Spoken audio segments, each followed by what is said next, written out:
Buenas noches, estimados alumnos. Buenas noches. ¿Seguro? Sí. Buenas noches. Buenas noches, Lick. Buenas noches, aquí estamos ya listos para empezar una clase más. Buenas noches, licenciado. ¿Qué tal? Buenas noches.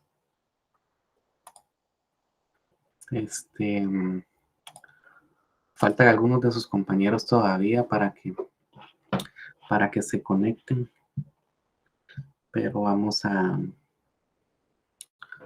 empezar con los que están. Espero que les haya ido bien a todos ustedes en sus parciales. Yo creo que ya en esta semana finalizan de subir notas para que puedan verlas en la plataforma. Sí, Mónica, dígame. Buenas noches, Lick. Perdón, es que si no le escucho cuando me hables porque voy en camino. Ya, comprendo. Muy bien. Pues les decía, espero que les haya ido bien a todos en sus exámenes parciales, los primeros exámenes, ¿verdad? Ahí sí que con toda la dedicación y con todo el esfuerzo para salir adelante en la carrera que escogieron. Analisa Contreras, dígame. Buenas noches, licenciado. Su nota aún no me aparece. No sé si usted ya la subió o es problema de la página. No, todavía no la he subido. Es que viera que tengo el inconveniente que, bueno, yo no sé si solo acá o en los demás cursos sucedió lo mismo, pero les había comentado de que hay personas que aún no, bueno, que no presentaron el examen. Yo realmente no sé qué pasó con ellos. No sé si tuvieron algún inconveniente o qué pasó, porque hasta donde tengo entendido tienen derecho a un examen extraordinario, pero había que cancelar la cantidad de 200 quetzales para tener derecho al examen, pero incluso escribí la semana pasada para ver si me podían comentar qué había sucedido, pero no tuve noticias de ninguno. Entonces, les estaba dando chance todavía, pues, pero si no, definitivamente sí tendré que subir las notas con los que estén, ¿verdad? A más tardar el día miércoles estarán ya sus notas en la plataforma. Yo les estaré comentando cuando ya estén cargadas las notas, ¿verdad? De acuerdo, muchas gracias. Muy bien. Entonces, voy a pasar lista para ver quiénes están presentes por acá. Analiza. Presente.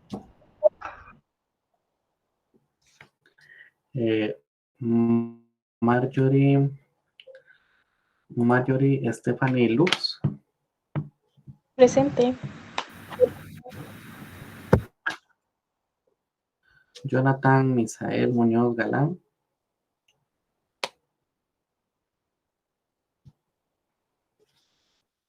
Mónica Liliana Hernández Garzaro.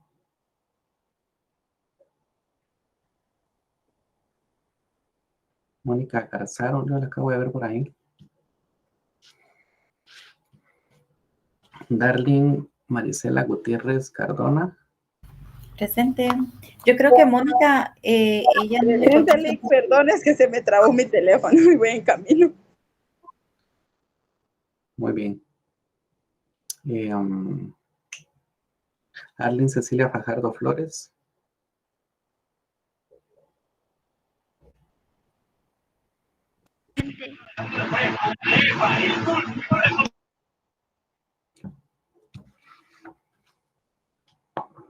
Andrea Noemí López Estrada. Presente.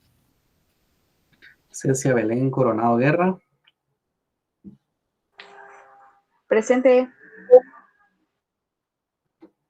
Carla Francina Ambrosio García.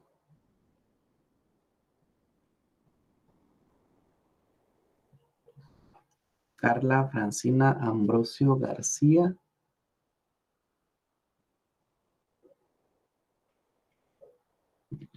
Susana Elizabeth León Alcor.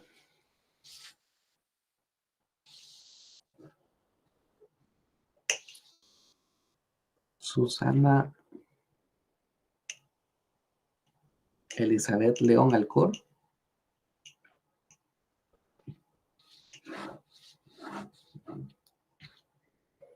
Jocelyn Elizabeth Hernández Valenzuela. Presente, licenciado. María Celeste Barrera Sandoval. Presente, licenciado. Melsin Orlando Esteban Chilel. Presente, licenciado. Luis Fernando Martínez Acalshot. Presente, licenciado. Ana Lucía Alfaro Ayala. Presente. Helvi Marilinda Jiménez. Presente, licenciado.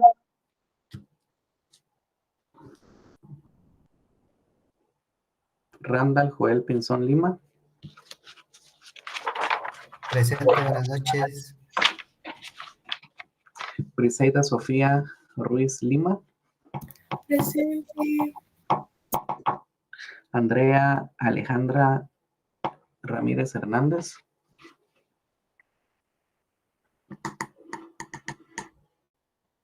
Andrea Alejandra Ramírez Hernández. Bueno, solo quiero hacer énfasis en algunos alumnos, perdonen. Andrea Alejandra Ramírez Hernández.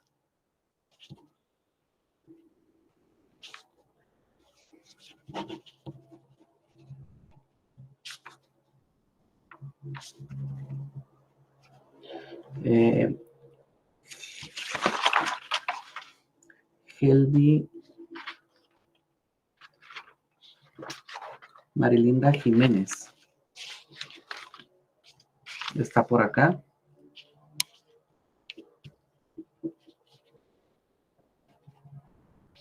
Helvi Marilinda Jiménez.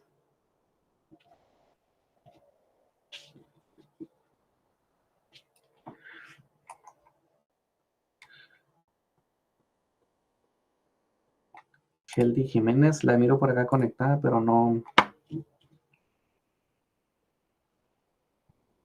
Presente, Sí, vea, le quiero consultar, su evaluación no me aparece. Yo no sé si la envió o qué sucedió con su persona. Bien, bien lo subí. Qué raro. Fíjese que yo creo que estamos otra vez con lo de la plataforma. Es que la otra vez me dijo el licenciado de psicología que yo aparecía 2 veces, no sé por qué. fíjese que a mí solo me aparece, bueno, Heldi Jiménez, que no entregó la,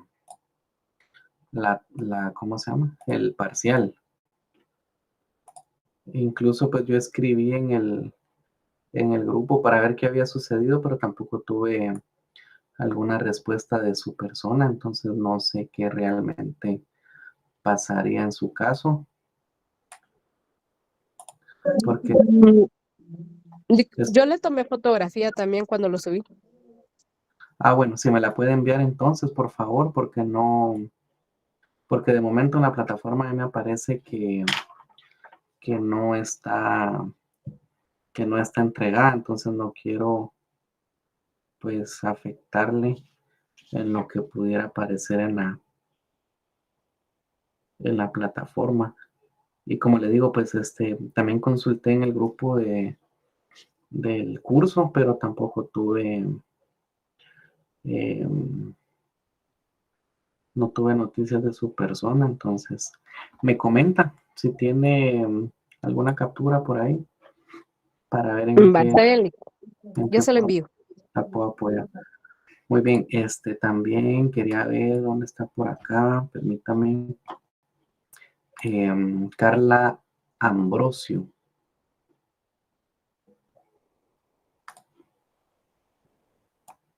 Carla Ambrosio, ¿ustedes la conocen, no?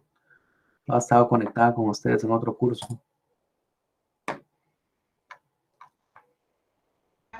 En la clase anterior tampoco estuvo conectada, licenciado. Muy bien. Ya, entonces, bueno, probablemente no. Bueno, entonces sería...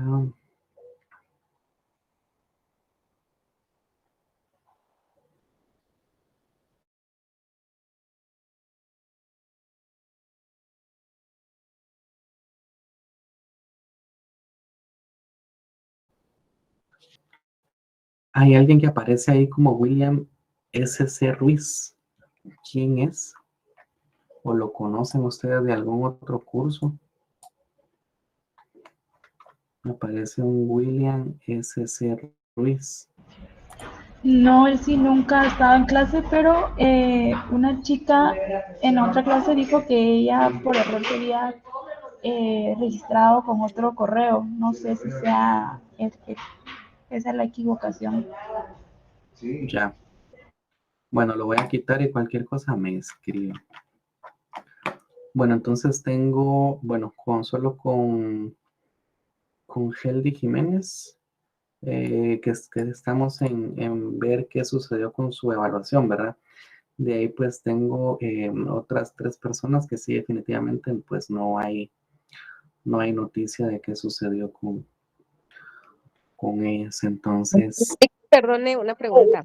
Fíjese que sí, yo verifiqué también sobre los números de carnet que estaba ahí en el grupo, pero no coinciden con mi número de carnet. Ese no es mi número de carnet. ya, no es su número de carnet. Y a ustedes ya les entregaron carnet, bueno, no sé si les harán llegar carnet físico o electrónico o algo. No, Es electrónico, de primero es electrónico, luego creo que es solicitarlo en, en, ajá, que- en, en la universidad para que ya se lo puedan dar. muy bien. Jonathan Muñoz.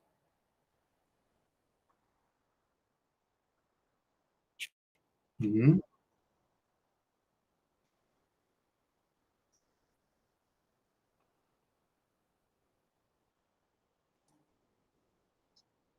ujú.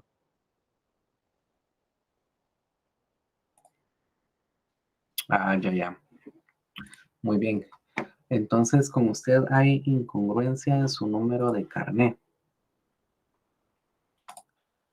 Es así. ¿Quién era? ¿Quién me Yo había? creo que sí, Lick, porque yo, o sea, con los números de carnet que pues, estaban preguntando en el grupo, no es mi número de carnet, de Ajá, los que faltaban sobre su evaluación, por eso yo no dije nada. ya.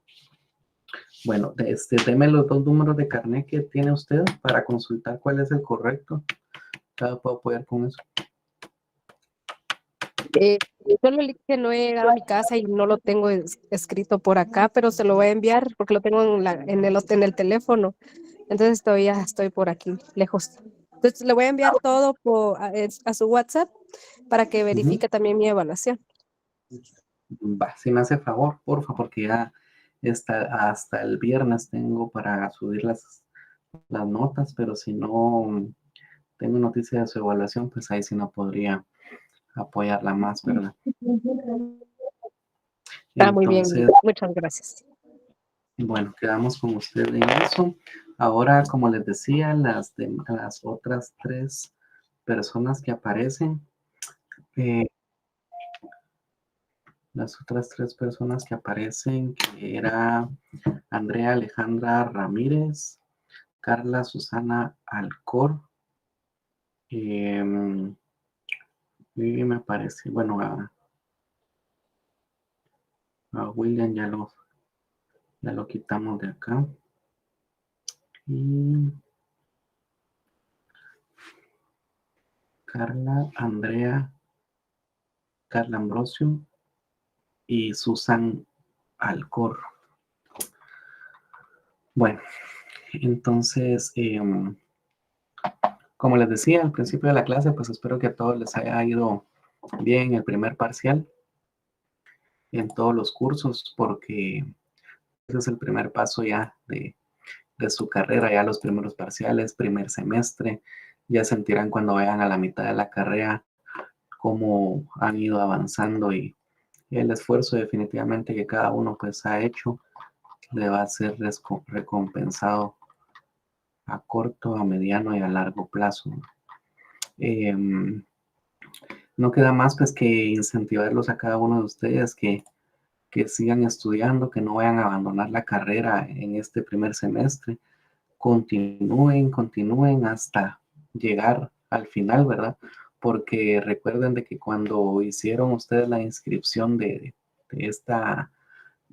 a esta carrera, fue por un sueño, fue por una meta que ustedes querían alcanzar, pues esa meta o ese sueño no lo dejen a medias, ¿verdad? Continúen hasta el final. Ahí sí que es difícil, es complicado, hay muchas cosas que hacer, muchas personas pues trabajan, ya ahorita están agotados, ahorita ya quisieran estar descansando, dedicándole tiempo a sus hijos o simplemente pues estar recostado, ¿verdad? Descansando, porque el ser humano se agota más con la actividad o con la rutina diaria que ahora tenemos con el tráfico, ¿verdad? Entonces, todo ese esfuerzo que no sea en vano, recuérdense desde el primer día, desde la boleta que llenaron de inscripción, ¿verdad? Y para que no dejen la carrera a medias y al final pues puedan lograr esa satisfacción de cerrar y culminar sus estudios. Vamos a continuar, nos habíamos quedado por la página número 59 de la lectura del libro. Lo hacemos de esta forma porque si no, no hay forma en que puedan leer el libro. Yo sé que si les digo, miren, de aquí al lunes tienen que leer 20 páginas, no lo van a hacer porque uno se dedica a otras cosas, deja las cosas para última hora y definitivamente no se hace. Entonces, ahí sí que todos en conjunto aprovechemos el tiempo para poder agotar lo del texto, ¿verdad? Ya que la universidad requiere, pues, también de que este libro sea agotado. Vamos a utilizar el tiempo debido del curso para dar por agotado el libro de texto. Entonces, quiero continuar. Nos habíamos quedado en la reducción a pueblos de estilo español. Vamos a reanudar la lectura en este párrafo que nos habíamos quedado e indica el libro de texto, reducción a pueblos de estilo español. Como se recordarán, los habitantes de Guatemala, antes de la venida de los españoles, vivían en su mayoría de manera dispersa, en o al lado de sus milpas. Solo algunos cuantos, los sacerdotes y los principales de mayor categoría, vivían en lo que le llamamos ciudades del posclásico, que en realidad servían de centro administrativo, ritual, comercial y de fortaleza en los casos extremos de guerra. Según las diferentes fuentes, tanto españolas como indígenas, tales como el Memorial de Sololá, la labor de juntarlos en pueblos dio inicio en 1547 y estuvo a cargo de las órdenes religiosas presentes en Guatemala, los franciscanos, agostinos y mercedarios. Además, se llevó a cabo por largo tiempo, dada la resistencia natural de los indígenas que se opusieron a abandonar sus formas seculares de vida. Sin embargo, la labor sí tuvo mucho éxito, pues 100 años después, muchos pueblos, producto de la reducción, estaban organizados. El conjunto de reducciones constituyó un corregimiento, división política, a cuyo frente estaba el corregidor, quien tuvo especiales funciones protectoras.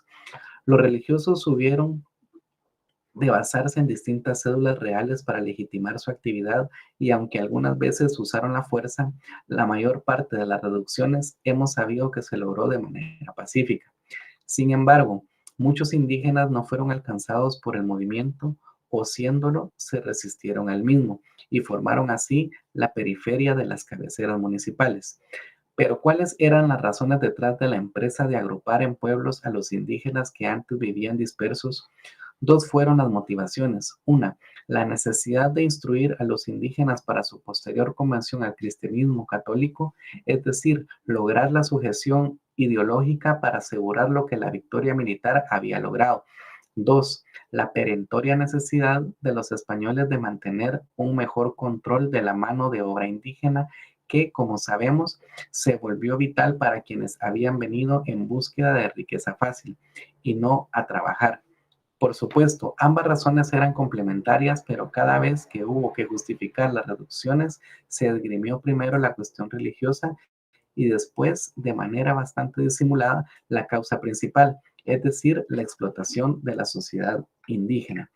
La labor encomendada a los religiosos pronto comenzó a evidenciar resultados y todavía hoy no deja de causar asombro que tan grande empresa se haya logrado en su parte medular en tan poco tiempo.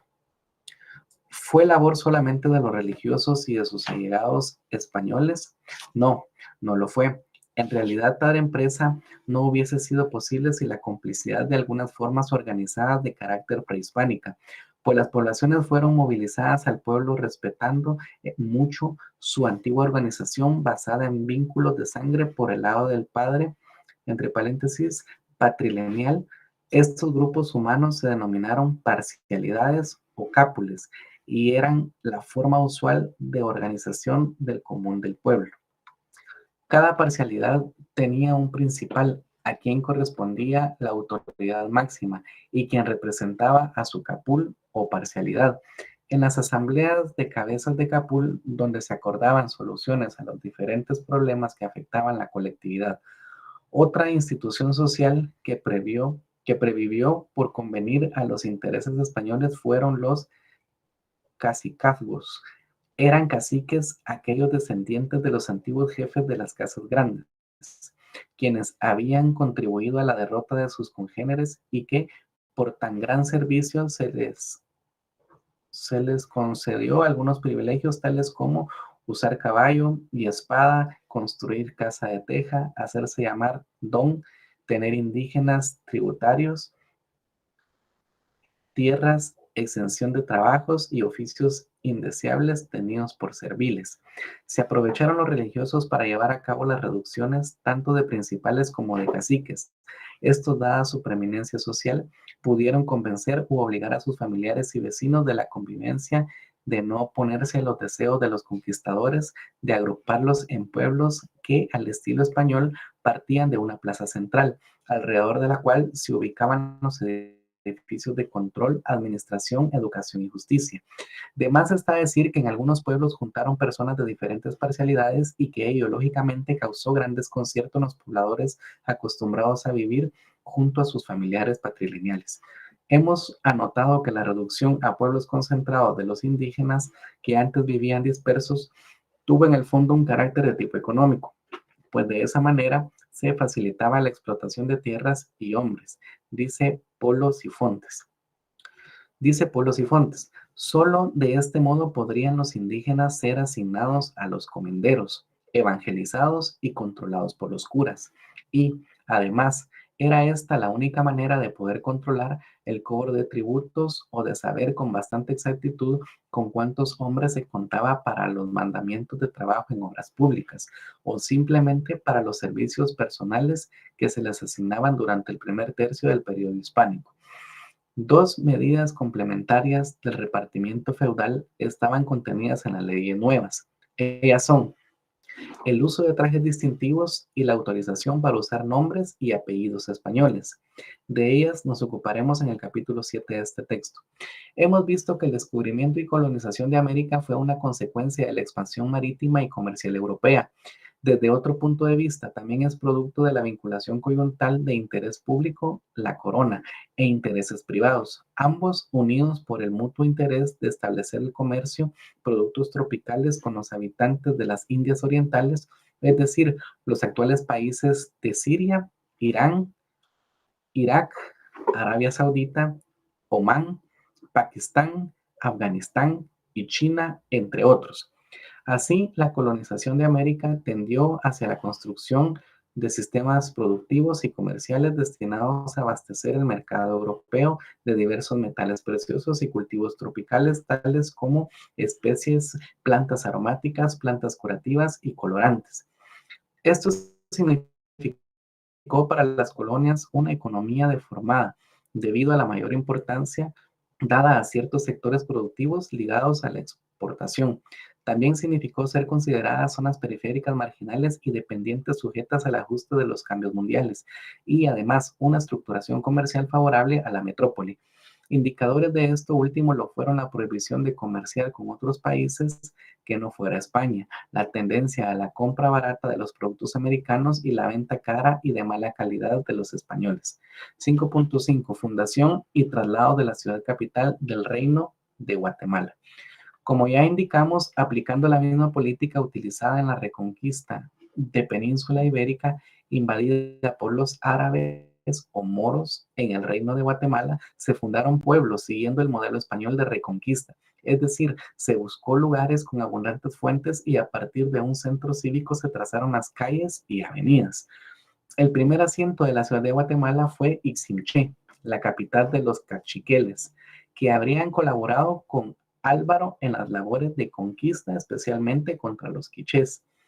La fundó Alvarado al volver de su accidentado viaje por tierras guatemaltecas y salvadoreñas, el 25 de julio de 1524, es decir, un año después de haber sometido a los principales señoríos indígenas. Sin embargo, por reacción al maltrato y la esclavitud a que habían sido sometidos los cachiqueles, se lanzaron a la guerra de guerrillas, según lo narra Memorial de Sololá, e hicieron insegura la ciudad. Por ello, hubo que trasladarla en 1527 a Bulbuxyá, llamado hoy Valle de Almolonga, en las faldas occidentales del volcán Unajpú, hoy Volcán de Agua. La cita de Estrada del acta de fundación de la ciudad en este lugar indica que don Jorge de Alvarado dictó lo siguiente al escribano Gonzalo de Ovalle, que pues a todos ellos a la más gente les parecía que aquel fuese el asiento de esta ciudad de Santiago, que a él mismo le parecía bueno.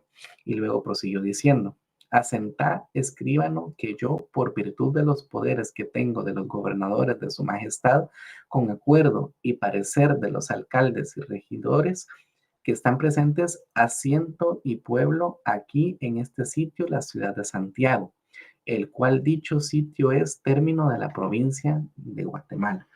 Primeramente, ante todas las cosas, mandó que se haga la traza de la dicha ciudad, poniendo las calles norte, sur, este, oeste.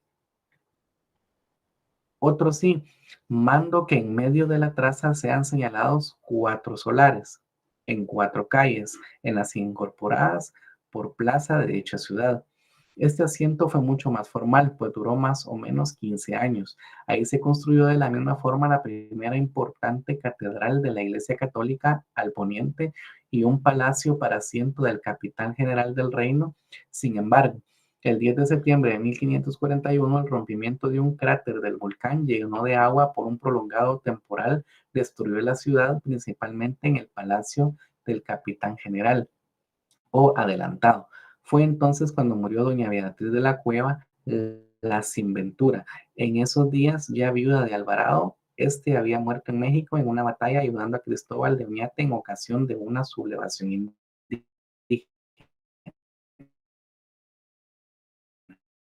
Fenómeno, pero aquí solamente exponemos una breve cita. 3 días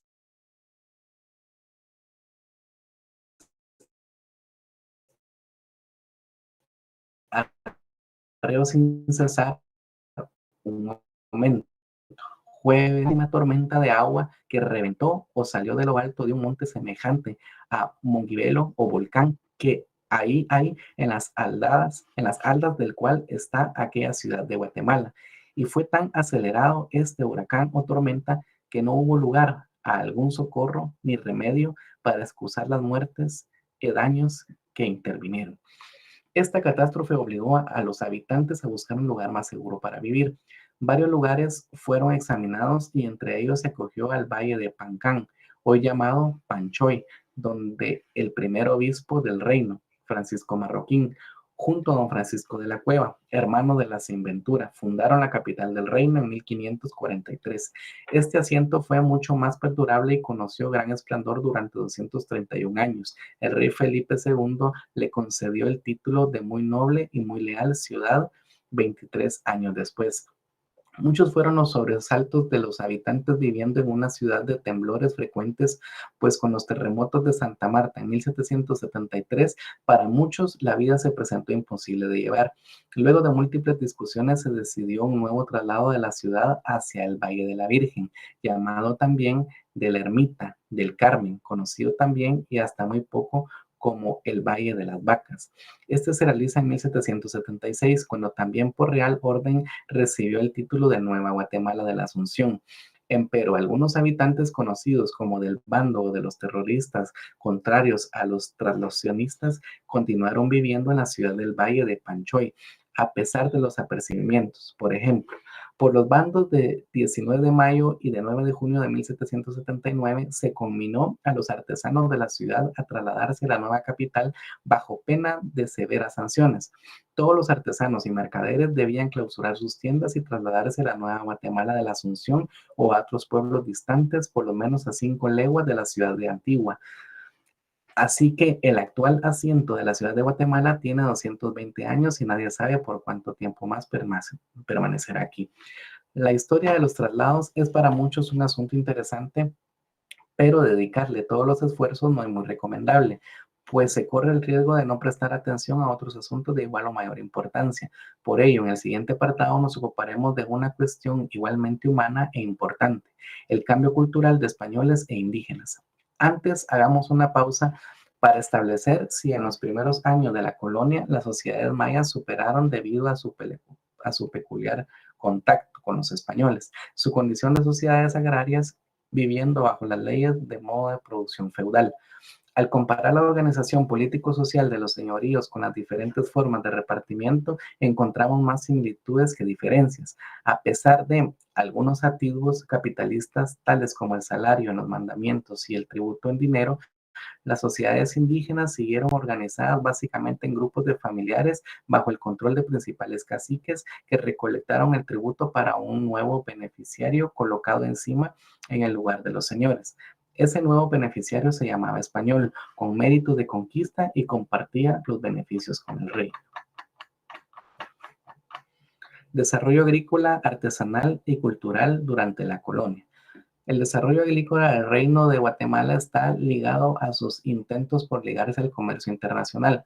Por el contrario, el desarrollo artesanal fue producto del aislamiento del reino de las principales rutas comerciales. Simultáneamente, la conciencia de identidad guatemalteca se fue forjando a partir de un sentimiento de frustración de los criollos. Los herederos de los conquistadores fueron almacenando sentimientos en contra de las autoridades peninsulares y, por extensión, en contra de las grandes metrópolis coloniales. Los países centroamericanos en la actualidad exportan productos agrícolas en forma mayoritaria. Sin embargo, cuando juntos conformaban el Reino de Guatemala, se vincularon comercialmente con el mundo exportando algo más valioso: personas. Este ciclo exportador finalizó junto con la conquista del Perú y con la introducción de bestias de carga que vinieron a sustituir a los desgraciados indígenas que realizaban la ingrata función de cargadores. El oro de aluvión también se constituyó en un breve pero importante ciclo exportador del reino. Y aunque la producción nunca llegó a igualar ni por asomo a la de la Nueva España, actual México, o a la del Perú, sí constituyó una fuente importante de comercio del que se beneficiaron principalmente los españoles. Igualmente, el añil, un colorante de origen precolombino, comenzó a exportarse. Este siglo, junto con el del cacao o la zarzaparrilla, terminaron debido a la mejor competencia de otras colonias y a las dificultades con la mano de obra del Reino de Guatemala.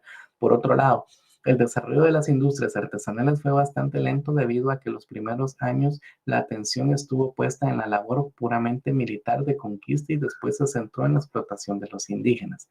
Primeras exportaciones coloniales.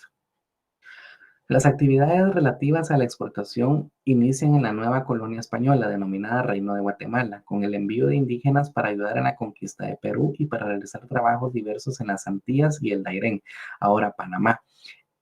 Este primer ciclo de exportación, si pudiera llamarse así, se cerró debido a la consolidación de las autoridades reales y a la oposición de los encomenderos, quienes anticiparon que, de continuarse con esa práctica, el despoblamiento del reino a corto plazo sería inevitable. Exportar indígenas afectaba sus intereses, pues, como hemos visto, su bienestar dependía de aquellas frentes sudorosas que paradójicamente ellos despreciaban. A estos dos factores se agregó una disminución de la demanda debido a la finalización relativa de la conquista del poderoso imperio inca, y porque en el Dairén, en lugar de indígenas, se comenzaron a utilizar bestias de carga.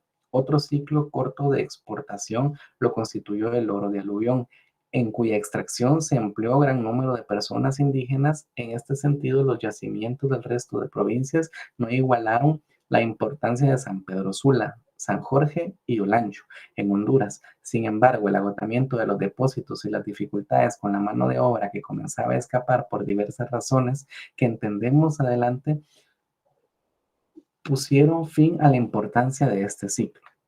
La contribución en oro del Reino de Guatemala vino a sumarse al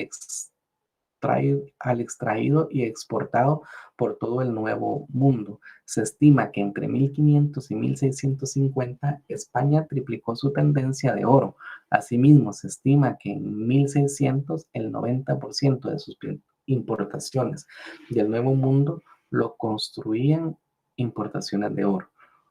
Un colorante precolombino llamado añil fue objeto también de comercio con el exterior del reino. Al principio era objeto de simple recolección por los indígenas. Después se iniciaron las grandes plantaciones a lo largo de la costa sur. Fueron grandes productores de añil El Salvador y Nicaragua. Cada campo se utilizaba durante 3 años y después se dejaba en descanso. Al mismo tiempo se clareaba otra porción del bosque para plantar nuevos árboles que al segundo año ya estaban produciendo. El obraje de añil constaba de 2 piletas, una donde se maceraban las hojas con palos y se dejaba fermentar, la otra donde se batía con una rueda movida por bueyes o mulas. Luego se desaguaba y el residuo era depositado en sacos de tela, donde continuaban estilando. Al final, después de secarlo al sol en forma de pequeños bloques, se enfardaban en zurrones o envoltorios de cuero. La exportación, casi siempre de tipo fraudulento, ocurría por Atlántico a la Nueva España o directamente a la metrópoli. En fin, este ciclo exportador ocurrió en primer lugar por la escasez de mano de obra. A ello se agregaron algunas plagas y variaciones climáticas que afectaron los cultivos, las dificultades de la marina de la metrópoli y la acción de los piratas. Todos estos factores hicieron que el añil declinara, pero no desapareciera. Más tarde, en 1685 a 1760, sería protagonista de un nuevo y más importante ciclo. También los españoles ensayaron y fallaron con el cultivo para la exportación de la zarzaparrilla y del bálsamo.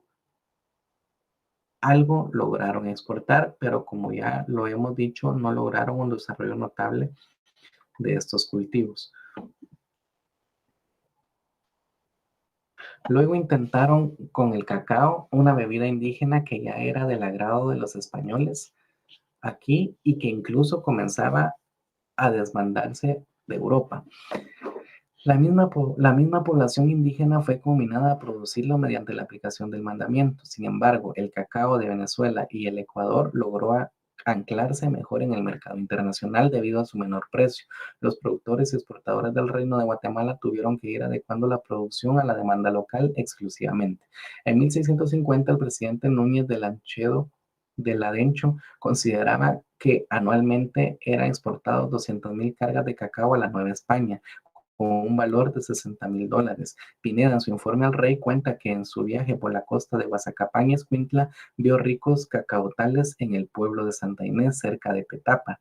Escuintla es muy rica en cacao, era el centro del comercio. Los vecinos del lugar no beneficiaban sus milpas, sino que lo hacían con los indios que se van a alquilar de la sierra. Las milpas de cacao no les dan trabajo, sino una limpia en abril y otra en octubre. La cosecha es para el día de San Juan y para la Navidad, resembrándose cada año los árboles que se destruyen. Otros cultivos importantes, aunque no necesariamente de exportación, fueron la caña de azúcar y el ganado vacuno. El cultivo y procesamiento de caña de azúcar se localizó en lo que hoy son Escuintla, Amatitlán y Baja Verapaz. La extracción de la miel se hacía por medio de trapiches de rueda, cantarinas o movidos por mulas o bueyes, y el producto se convertía en panela o en bebidas fermentadas que tomaban el nombre de guarapo, con el cual muchas partes se pegaba el trabajo de los indígenas.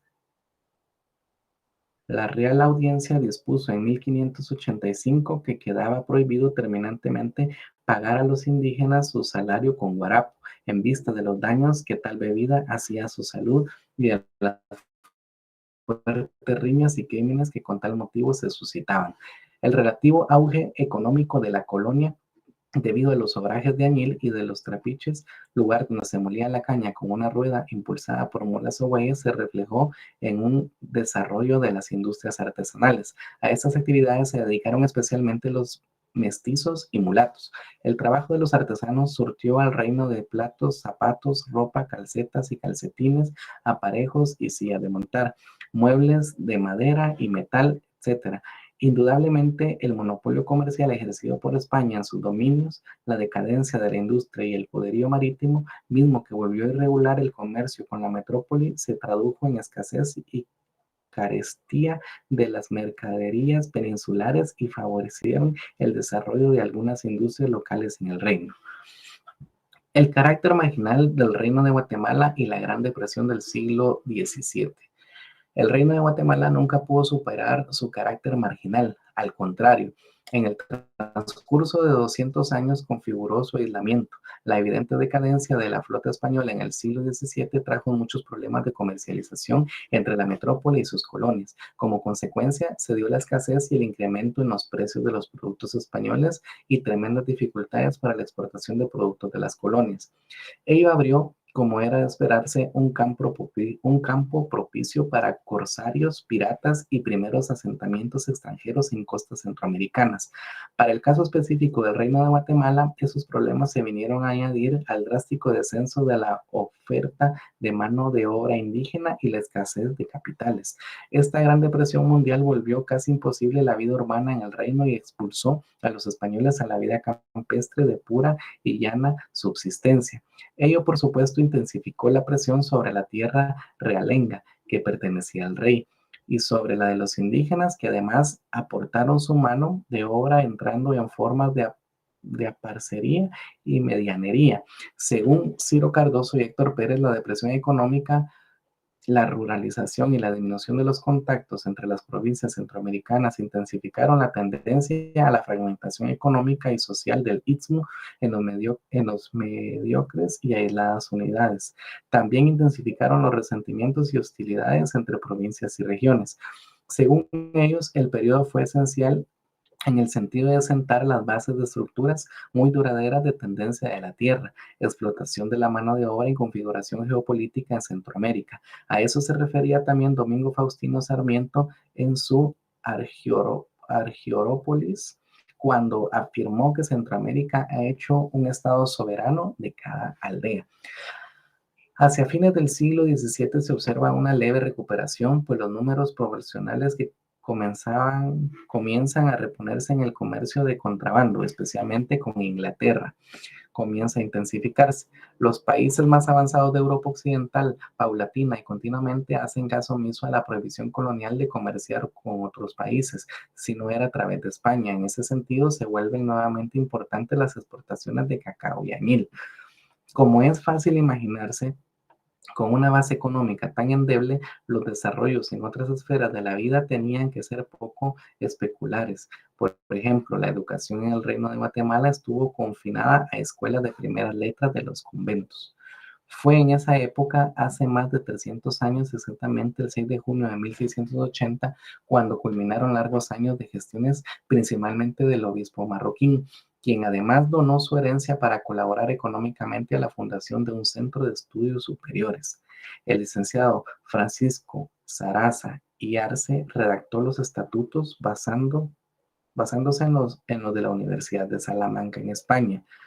Tal merced fue concedida por el rey Carlos II y en honor a él se le llamó San Carlos, dándosela por una de sus patronos a Santa Teresa de Ávila.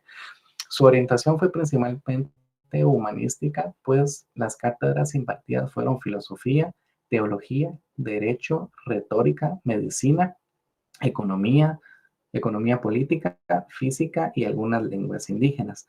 También, ante tanta adversidad económica, no cabe duda de que la introducción de la imprenta vino a representar un gran avance, pues facilitó relativamente la difusión de la cultura, aunque la mayor parte del tiempo estuvo al servicio de la religión católica, la única en el reino en ese entonces y de la historia. Para entonces se comenzó a publicar la Gaceta de Guatemala, un modesto periodiquito con información religiosa principalmente. De la música, la pintura y la escultura casi se puede decir lo mismo. Estuvieron al servicio de la religión. De eso existe suficiente evidencia en los museos, los conventos y las iglesias de Antigua Guatemala, que entonces era la capital del reino. En ella, esas manifestaciones culturales exhibieron un mayor desarrollo que en las otras ciudades y provincias. En aquel entonces, el reino de Guatemala, según la carta Guatemala de Noticia del Mundo Antiguo y Nuevo, se componía de las siguientes provincias: Soconusco, Chiapas, Sonsonate, Verapaz, Honduras, Icalco, San Salvador, San Miguel, Nicaragua, Celeste, Choluteca, Tegucigalpa y Costa Rica. En los últimos 2 siglos de coloniaje, el reino experimentó diferentes fenómenos naturales y sociales, pero su configuración económica no cambió. Siguió siendo un reino con tendencias feudales y mercantilistas, ya que el complejo político emanado desde España facilitaba la explotación de tipo feudal al mismo tiempo que prohibía el libre comercio con otras naciones. Empero, la decadencia de la flota española, que produjo carestía y escasez en el reino de Guatemala, propició el comercio ilegal con otras naciones y fue sembrando en las cabezas de muchos la idea de que muy probablemente el reino era pobre porque no podía sostener relaciones comerciales en condiciones de igualdad con otras naciones. En las páginas de la Gaceta de Guatemala encontraron eco las ideas de ampliar y diversificar las exportaciones y promover la industria local.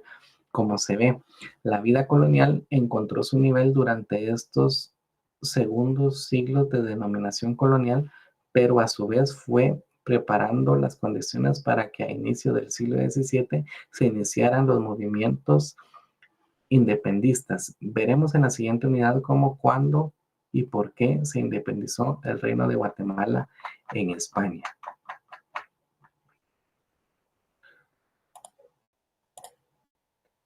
Randall Pinzón se encuentra por ahí.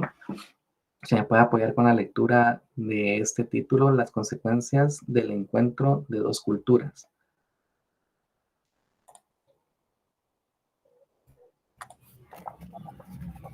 Sí, las consecuencias del encuentro de 2 culturas.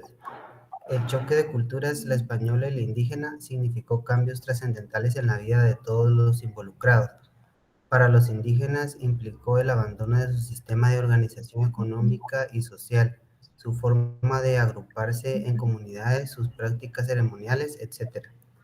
Aunque superficialmente adoptaron nuevas formas religiosas, a nivel profundo continuaron con su misma cosmovisión. Para los conquistadores el cambio no fue menor, ya que debieron adaptarse a las nuevas condiciones geográficas y sociales. 7.1 Introducción. Producto de la conquista, las sociedades indígenas se transformaron culturalmente. La organización social basada en señoríos fue drásticamente alterada con los repartimientos y con otras medidas conexas, tales como las reducciones y los cacicazgos, que buscaban, en el fondo, un mayor control y beneficio de la mano de obra indígena. nos falta por examinar cómo se transformaron culturalmente, no solo ellos, sino también los españoles conquistadores y o colonizadores. Para facilitar del lector, conviene aclarar algunos conceptos útiles, tales como cultura y cambio cultural. La cultura es una de las categorías que depende y es determinada por la estructura económica con una formación social. Ella es parte del mundo superestructural y, sin embargo, no por ello deja de influir en la vida económica de un pueblo. Existen variadas definiciones de cultura.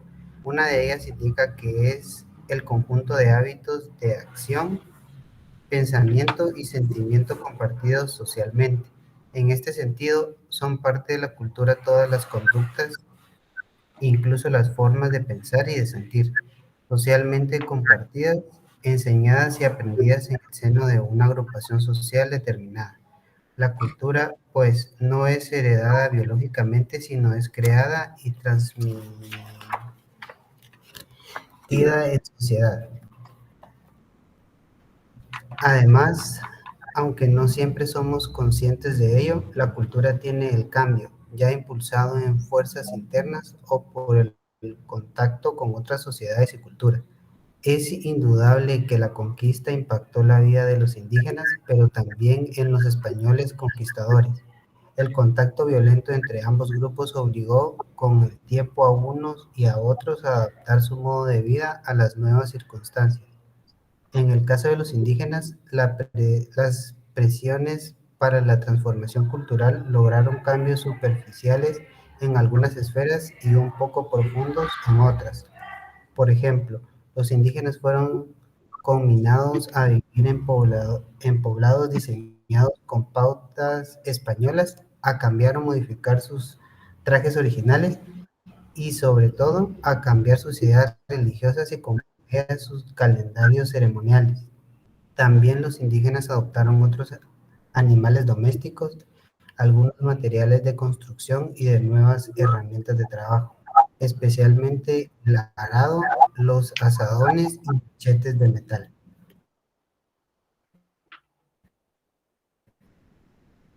Por el lado español,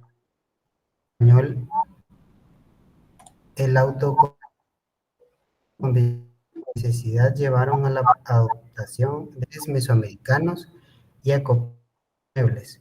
Algunas palabras indígenas seguramente fueron adoptadas por los españoles e incorporadas al castellano, principalmente las que nombraban a las especies animales y vegetales desconocidas en el otro mundo. Igualmente, los españoles adoptaron y crearon el baño de vapor indígena. 7.2. Cultura y cambio cultural. Las categorías del análisis social son construcciones mentales de fenómenos sociales.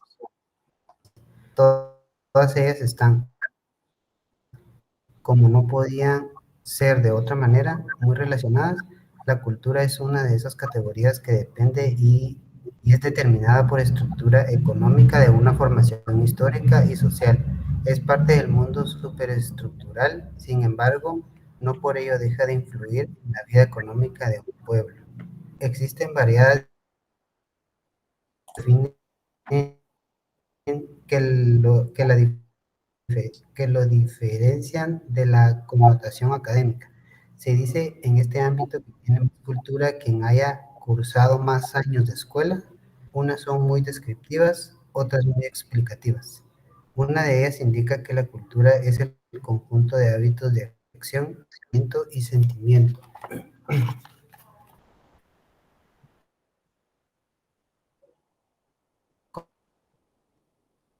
Compartir las conductas, incluso las formas de pensar y sentir, que son compartidas por una agrupación humana. Pero la cultura no es un conjunto de conductas transmitidas biológicamente, sino en sociedad. Es decir, una persona aprende su cultura, pero no la hereda de sus padres por mecanismos biológicos. Por ello, una característica de la cultura es que se aprende a veces inconscientemente y por lo mismo es también enseñada por agentes socializadores, especialmente la familia, la escuela y los medios de comunicación masiva. Otra característica de la cultura es su constante cambio. A pesar de que pareciera permanecer estable, se reconocen dos fuentes de cambio cultural, uno que viene de lo interno, cambio intrínseco, y otro que le viene de afuera, por influencia de otras culturas, cambio extrínseco. Es mucho más común el cambio inducido por otras culturas en la propia. La imitación es la fuente más común del cambio cultural, pero muchas veces la adoptación de nuevas conductas o rasgos culturales deja de ser un asunto voluntario y se convierte en una coerción.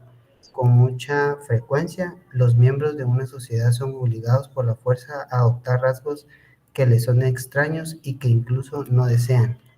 Ese fue el caso de las sociedades indígenas conquistadas por los españoles. Es indudable que la conquista por los españoles impactó de manera directa la vida de los indígenas guatemaltecos,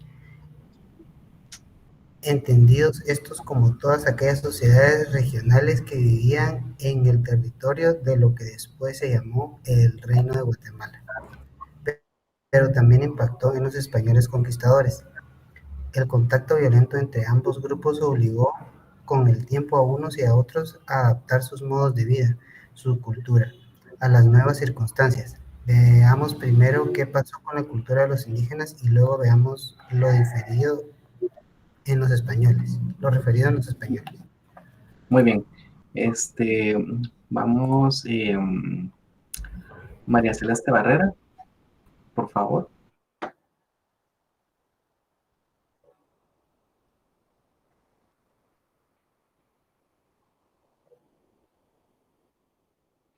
María Celeste Barrera, ¿está por ahí?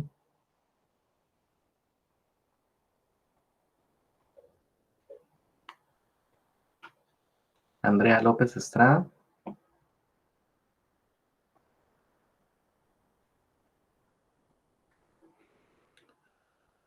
Andrea López Estrada.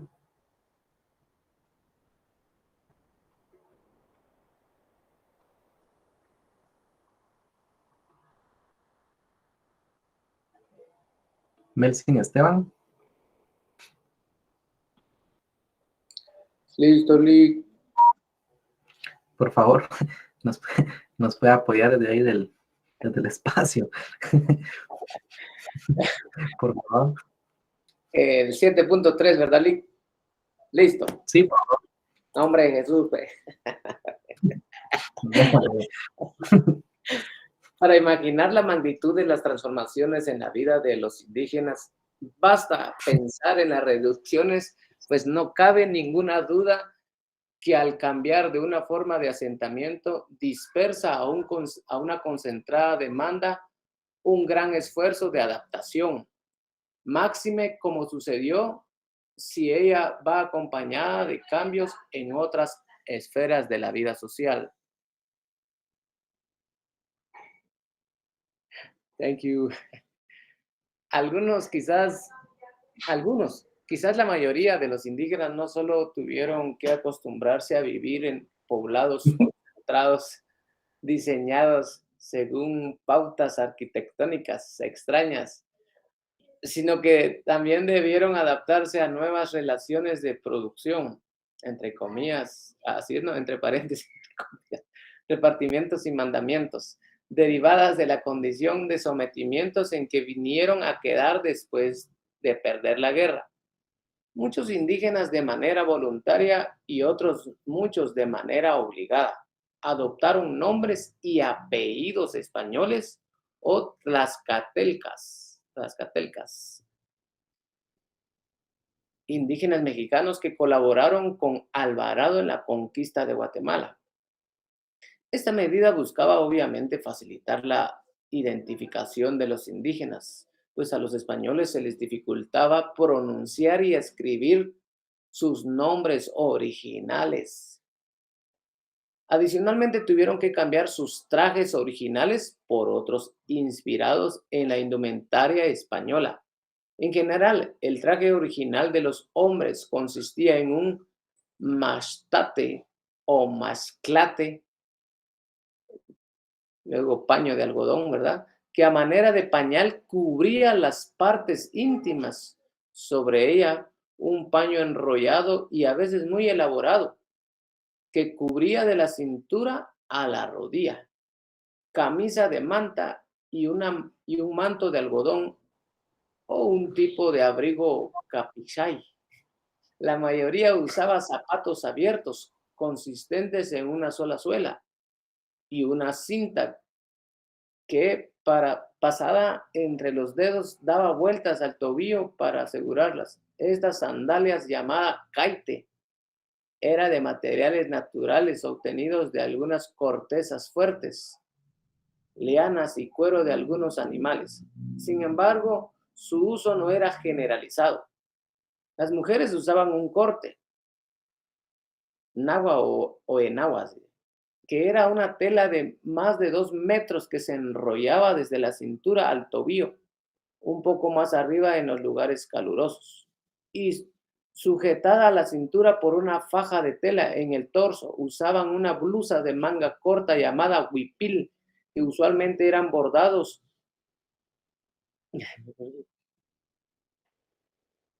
Me perdí, bro. Aquí, ya lo encontré. Gracias. Eran bordados y muy coloridos, especialmente las mujeres complementaban su traje con varios adornos, tales como aretes, collares, orejeras y cinta en el pelo. Tanto en el traje masculino como en el femenino, el algodón, una planta nativa de América, jugó un papel muy importante. Igualmente se usaron varios tintes naturales obtenidos de algunos moluscos e insectos y otros obtenidos de algunas plantas nativas, especialmente del palo de añil. El traje de mujeres y hombres nobles seguía esa tendencia, aunque en estos casos los materiales eran más finos y se complementaban con otros adornos de jade y plumas, especialmente plumas del quetzal.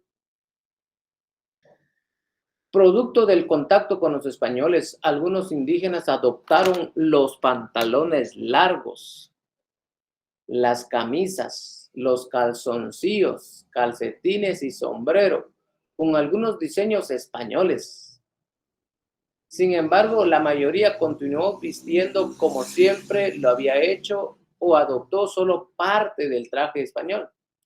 Lo mismo sucedió con las mujeres, aunque en este caso los diseños españoles impuestos se introdujeron principalmente a nivel del diseño y los adornos, tales como castillos, cruces, llaves, copas, palomas, etc. Las recreaciones del traje indígena, especialmente de la mujer, ha desembocado en lo que hoy se conoce como trajes típicos. Hoy se sabe que estos se originaron ciertamente de una mezcla de elementos aborígenes e hispánicos, pero no a instancias de los encomenderos de Luján del siglo XVI, de enero de 1997. Y aunque la vivienda continuó siendo la misma, es decir, de bajareque, entretelado de cañas de milpa o bambú cubiertos por una mezcla de arcilla y arena y techo de palma o paja. Poco a poco fue adoptándose la teja de barro y el adobe, que son de origen español. Tampoco se abandonaron las formas de cocinar. Colocaban los trastos de barro sobre o cerca de 3 piedras alrededor de la leña, que se atizaba como un soplador cibaque. Cerca, las mujeres se inclinaban sobre una piedra de moler para macerar los granos de maíz que previamente habían sido suavizados con cal y agua hirviendo, el nixtamal. La harina de maíz mezclada con más agua formaba en las manos de las mujeres un bodoque al que constantes palmadas daban forma circular hasta ser lanzadas a un comal de barro sobre el fuego ya cocidas, se agrupaban en un conjunto alrededor del comal. Junto al fuego y con las tortillas a la mano, las familias comían sentadas en el suelo haciendo bocados de tortillas, maíz y chirmol, aguacate y carne, son bromas. Especie de salsa hecha de tomate con cebollas y chile mezclados en un plato hondo o escudía. Muchas veces la dieta era complementada con hierbas cocidas y algunas veces con carne de algún animal silvestre. Ya me dio hambre, Lick. Coche de monte, venado, armadillo, tacuacín. Generalmente las familias ocupaban una habitación que servía de cocina, comedor, sala y dormitorio. Viéndolo con ojos actuales, alrededor del fuego y pegado a las paredes se colocaban los camastrones, camas hechas de un entretejido de palos sobre los que se colocaba una alfombra de cibaque, ¿cómo se llama? Entre paréntesis, petate. Ahí dormían, se sabe, sin almohadas y cubiertos por ponchos de algodón y algunas pieles animales. La ropa colgaba del techo o las paredes o se guardaba en cofres. Los aperos de la labranza y otros artículos colgaban igualmente del techo o de las paredes o descansaban en las esquinas del rancho. Las necesidades fisiológicas se satisfacían en el campo, al aire libre. El baño normal se realizaba en ríos, riachuelos, lagunas, lagunetas y lagos. Un baño especial se tomaba de vez en cuando en el Chu o Temazcal. Este consiste en una pequeña habitación de baja altura completamente cerrada en donde se calientan piedras con leña llegadas al rojo vivo o muy calientes. Se les arroja agua para obtener un vapor de agua con el que las personas se bañaban, frotando sus cuerpos con algunas hierbas medicinales y aromáticas. Uchis. El casamiento estaba un poco exento de cortejos o noviazgos. Simplemente, los padres escogían a la futura esposa y previo pago de la dote, especie de indemnización por la hija que se perdía, se realizaba el casamiento. La edad para casarse iniciaba desde los 14 o 15 años. La educación de los nuevos miembros se hacía por los cauces naturales de la cultura. Consistía básicamente en un aprendizaje de mayores a niños desde los padres, los vecinos y los amigos. La educación formal o escolar no existía, excepto quizás para algunos niños nobles. La religión había mantenido una constante desde tiempos inmemoriales y continuó igual por mucho tiempo. Esto a pesar de que en ese aspecto los españoles hicieron esfuerzos por convertirlos al cristianismo. Sin embargo, luego de tanto esfuerzo, aún en el siglo XII, se informaba que los indígenas habían adoptado lo exterior de la religión y que en sus adentros y secretamente seguían con sus creencias y ritos.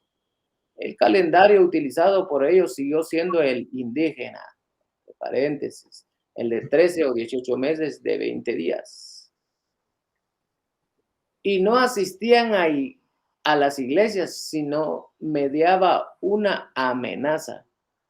La lengua continuó hablándose y transmitiéndose con pocas adopciones de vocablos castellanos y se convirtió en el principal bastión de la resistencia cultural, principalmente contra el cristianismo. Nada nos hace pensar que las formas de noviazgo, matrimonio, nacimiento y muerte hayan cambiado mucho. Esto molestaba mucho a la clase dominante, es decir, los españoles conquistadores y a quienes les sucedieron, pero no al punto de desvelarse. Lo que sí les desvelaba era lo fundamental, las tierras y la mano de obra de los indígenas. Las técnicas de cultivo tampoco variaron de inmediato con el tiempo. Sigo, listo. Ahí va, ya Sí. casi. Bueno, Gracias. fueron adoptándose algunas herramientas españolas que complementaron los indígenas, principalmente el asadón y el arado tirado por bueyes. Eso sí, los indígenas adoptaron para sí algunos animales domésticos traídos por los españoles, tales como ovejas, perros, gallinas, palomas y más tarde caballos y vacas. Dejemos aquí lo relativo a los indígenas y centremos nuestra atención en los españoles, que también fueron actores importantes en este proceso. Muy bien. Para finalizar, Cecia Coronado. Muchas gracias, Melsin. Buenas noches, Lick. Deme un momento. Muy bien.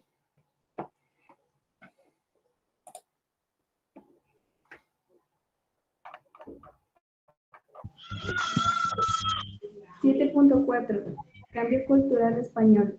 El contacto cultural, producto de la guerra de conquista, ciertamente modificó a los indígenas, pero de igual manera afectó a los españoles venidos aquí. Aunque hubiesen querido mantener intactas sus maneras tradicionales de vivir, las nuevas circunstancias se lo impidieron. En los primeros años de la colonia no hubo pan, sino hasta obtuvieron las primeras cosechas de trigo y se construyeron los primeros hornos. Tampoco hubo vino, materiales de construcción, herramientas adecuadas ni disponibilidad de muebles. Por ello, es fácil pensar que en los primeros 25 años de la colonia, a regañadientes, los españoles tuvieron que comer frijol y maíz en las diferentes formas. Comer hierbas, torón, comer frijol y maíz, tomar cacao, tomar alcohol de maíz, construir sus casas de bajareque y pajón, usar muebles rústicos y adoptar las herramientas de labranza de los indígenas. Solamente con la instauración de las instituciones estables como capitanías, ayuntamientos y audiencias, los españoles encontraron las formas de preservar su cultura, ahora debidamente modificada. Siguieron hablando castellano, pero aquellos con cargos religiosos tuvieron que aprender las lenguas indígenas para realizar de manera el trabajo de convertir a los aborígenes de cristianos. Entre ellos, la religión de sus padres siguió practicándose y con cierto desprecio por la religión de los indígenas, a sus ojos eran brujería. Siguieron cortejando y casándose como siempre, hablando de la misma manera, creyendo en las mismas cosas, pero eso sí, apartados de los indígenas, a quienes despreciaban, pero de quienes obtenían su sustento. Establecieron así una barrera de casta. Esto quiere decir que, a pesar de compartir en el plano cultural, en lo social, estos grupos tendieron a mantenerse separados, prohibiendo de hecho el matrimonio entre los miembros de uno y otro grupo. Esto no quiere decir, por supuesto, que la mezcla biológica haya estado ausente. Estuvo ausente de manera legal o mal vista por unos y otros. Eso explica en parte la pureza de sangre en ambos grupos y el lento pero sostenido crecimiento del grupo mestizo, que como paría fue ajeno al reparto de tierras A los mestizos se les prohibió vivir en poblados indígenas y fueron empujados, de hecho, hacia la realización de trabajos artesanales. Así, durante siglos, prepararon su triunfo como grupo, ocurriendo con la Revolución Liberal de 1871. Pero no solamente ellos tuvieron problemas para crecer como grupo, los españoles lo hicieron también de manera lenta y los indígenas tardaron mucho, más de 3 siglos, en recuperar los números que tenían a la llegada de los españoles. Prosigo. Sigo aquí.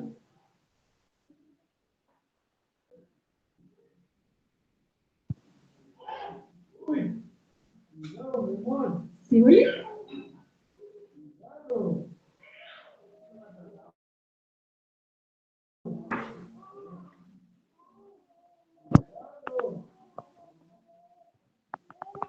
7.5 Disminución de la población indígena. A finales de 1600, poco menos de 100 años después de la conquista, la población nativa del Reino de Guatemala se vio disminuida cerca del 80%. Según estimaciones de algunos autores, ¿qué fue lo que ocurrió? ¿De qué manera se explica semejante crisis poblacional? La manera en que varios fenómenos actuaron para hacer posible semejante situación. Comencemos por señalar en qué guerra de conquista la mortandad de indígenas varones fue bastante alta. Para evidenciar esto, basta con leer las cartas de relación de Pablo de Alvarado. Leer también la verdadera y notable relación del descubrimiento y conquista de la Nueva España y Guatemala, de Bernal Díaz de Castillo, 1964. La historia de Chiapas y Guatemala, escrita por Jiménez, 1964. La historia de este reino, escrita por Fray Antonio de Remesal, 1964. El Popol Vuh, 1965. El Memorial de Sololá, o el estudio crítico de la conquista del altiplano occidental de la República, realizado por encargo del Ejército de Guatemala, Ejército 1963. De esa cuenta, gran cantidad de ejército de Guatemala, gran cantidad de hombres no estuvo disponible, digámoslo así, para procrear hijos y mantener o hacer crecer la población. Por otro lado, se atribuye también responsabilidad a las condiciones de vida de los indígenas, que desde los inicios de colonia fueron nada envidiables. Recuérdese la carga que para ellos significaba en tributo dentro del repartimiento, los diezmos, la compra forzada de mercaderías y, sobre todo, atender el mandamiento. Y el atender tantas cosas y desatender las propias tuvo como consecuencia prolongadas y frecuentes hambrunas. Por otra parte, las enfermedades nuevas traídas por los españoles hicieron estragos entre la población indígena que inmunización natural. Poco o nada pudo hacer para prevenirlas o curarlas. Estas enfermedades todavía se padecen en Guatemala: tifus, gonorrea, viruela, rabia y en menor medida sarampión. Imaginemos el cuadro doloroso de los primeros 100 años de la colonia. Por un lado, españoles bien alimentados y con tanta riqueza como nunca soñaron. Por el otro lado, una masa de indígenas paupérrimos, hambrientos y enfermos, con una carga económica difícil de imaginar. Como veremos, la escasez poblacional en el Reino de Guatemala fue una constante de la que se salió hasta el final de la colonia. Por ello, la mano de obra indígena no solamente fue un bien escaso, sino además muy apetecido y hasta ferozmente disputado.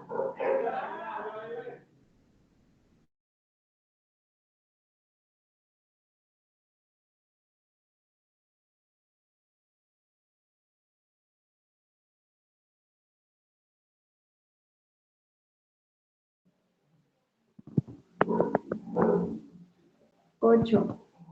Independencia, anexión a México y fundación de la República Federal.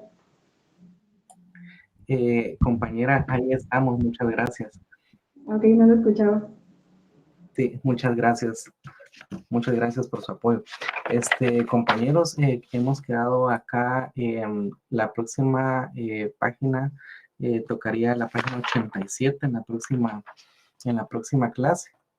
No se olviden de lo que vamos leyendo. De igual forma, pues se les va a hacer una prueba, la cual les va a servir de zona para el próximo parcial, o sea, para su segundo parcial. Entonces es importante que puedan tal vez resaltar palabras claves, sucesos que se dieron, que puedan ser de importancia, porque probablemente de ahí les vendrá alguna pregunta.